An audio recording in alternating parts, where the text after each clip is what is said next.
हरिओम मित्रों, भीम और हनुमान जी की आज एक कहानी देखते हैं। भीम को ये अभिमान हो गया था कि संसार में मुझसे अधिक बलवान कोई और नहीं है। 100 हाथियों का बल है, उसमें उसे कोई परास्त नहीं कर सकता। इस प्रकार का अभिमान उसको हुआ और भगवान अपने सेवक में किसी भी प्रकार का अभिमान रहने नहीं देते हैं। इसलिए भगवान श्री कृष्ण ने भीम के कल्याण के लिए एक लीला रच दी। द्रौपदी ने भीम से कहा, आप श्रेष्ठ गदाधारी बलवान हैं, आप गंधमादन पर्वत से दिव्य वृक्ष के दिव्य पुष्प लाकर दीजिए। मुझे भगवान की पूजा करनी है, इसके लिए चाहिए। आप समर्थ है, ला सकते हैं। भीम द्रौपदी के आग्रह को टाल नहीं सके। गदा उठाई और गंधमादन पर्वत की ओर चल पड़े और बेफिक्री से गंधमादन पर्वत की ओर जा रहे थे। सोच रहे थे अब पहुँच के तब पहुँचा, दिव्य फूल लाकर द्रौपदी को दूंगा तो वह प्रसन्न हो जाएगी। लेकिन अचानक उनके बढ़ते कदम रुक गए। देखा एक वृद्ध, लाचार और कमजोर वानर मार्ग के एक बड़े पत्थर पर बैठा है। अपनी पूंछ को उस पत्थर पर बिछा के रखा है, जिससे कि रास्ता रुक गया है। पूंछ हटाए बिना आगे नहीं जा सकता है। अर्थात उस वानर ने अपनी पूंछ से मार्ग रोक रखा था और कोई भी बलवान व्यक्ति किसी को लांघ कर मार्ग नहीं बनाता, बल्कि मार्ग की बाधा को हटाकर आगे बढ़ाता है।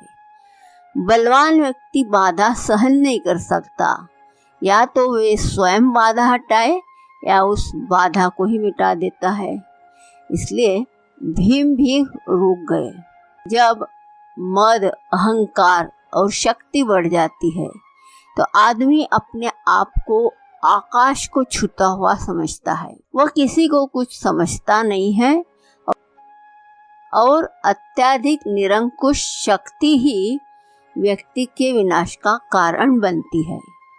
लेकिन भगवान श्री कृष्ण तो भीम का कल्याण करना चाहते थे, भीम का विनाश नहीं, सुधार चाहते थे। भीम ने कहा, ए वानर, अपनी पूंछ को हटाओ, मुझे आगे बढ़ाना है। वानर ने देखा एक बलिष्ठ व्यक्ति गदा उठाए, राजसी वस्त्र पहने, मुकुट धारण किए, बड़े रोब के साथ उसे पूंछ हटाने को कह रहा है।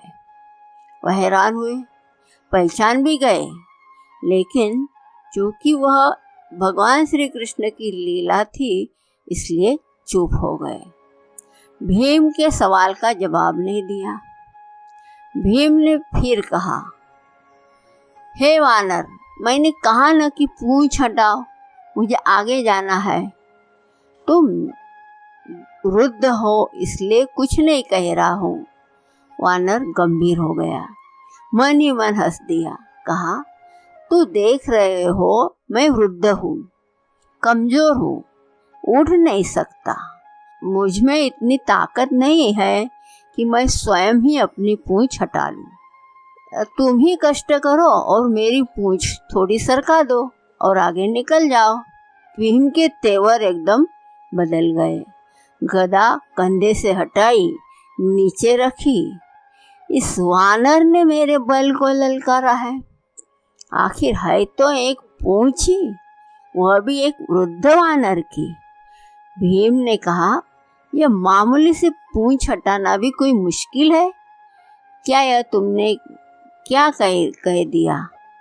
मैंने बहुत बलवानों को परास्त किया है, धूल चटाई है, 100 हाथियों का बल है मुझ में। इतना कहकर भीम ने अपने बाएं हाथ से पूंछ को यूं पकड़ा जैसे एक तिनके को पकड़ रहा है। कि उठाया, हवा में उड़ा दिया, लेकिन भीम से वह पूंछ हिल भी नहीं सकी। हैरान हुआ। फिर उसने दाएं हाथ से पूंछ को हटाना चाहा, लेकिन दाएं हाथ से भी पूंछ को भीम ने मामूली और कमजोर वानर की पूंछ समझा था। उसने उसी के पसीने छुड़वा दिए थे और भीम थक कर निढाल होकर एक तरफ खड़ा हो गया।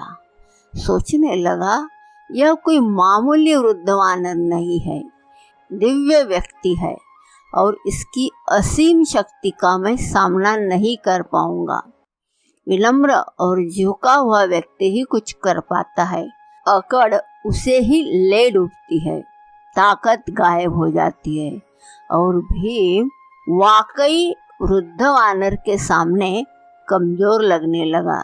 मद और अहंकार गायब हो गया, और जब मद और अहंकार मिटता है तभी भगवान की कृपा होती है। मैं आपको पहचान नहीं सका, जिसकी पूंछ को मैं उठा नहीं सका वह कोई मामूली वानर तो नहीं हो सकता है।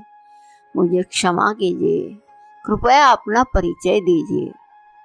वानर उठ खड़ा हुआ, आगे बढ़ा और भीम को गले लगा लिया और कहा, भीम, मैं तुम्हें पहचान गया था।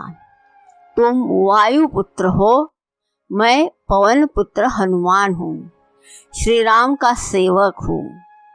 श्री राम का सेवक होने के सिवा मेरी कोई पहचान नहीं है, और उन्हीं के आदेश पर मैं इस मार्ग पर लेटा हूँ, ताकि तुम्हें तुम्हारी असलियत बता दूँ।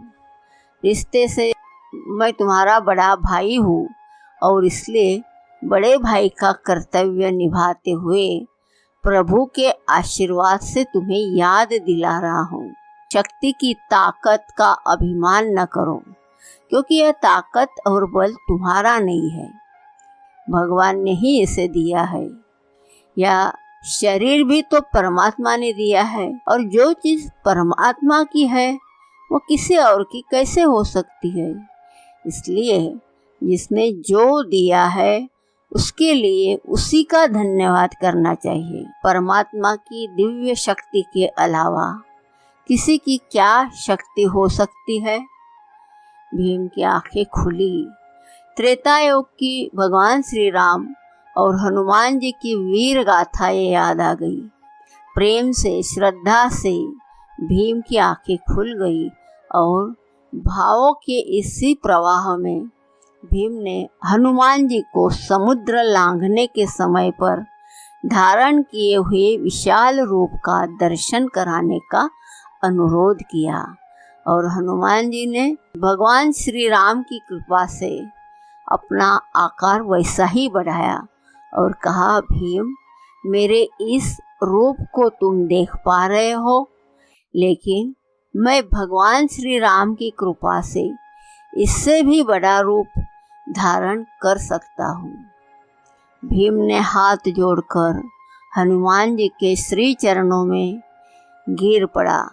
वह समझ गया कि मैंने अपने बल का अभिमान किया था, उसको चूर चूर करने के लिए ही भगवान ने ये लीला रचाई है।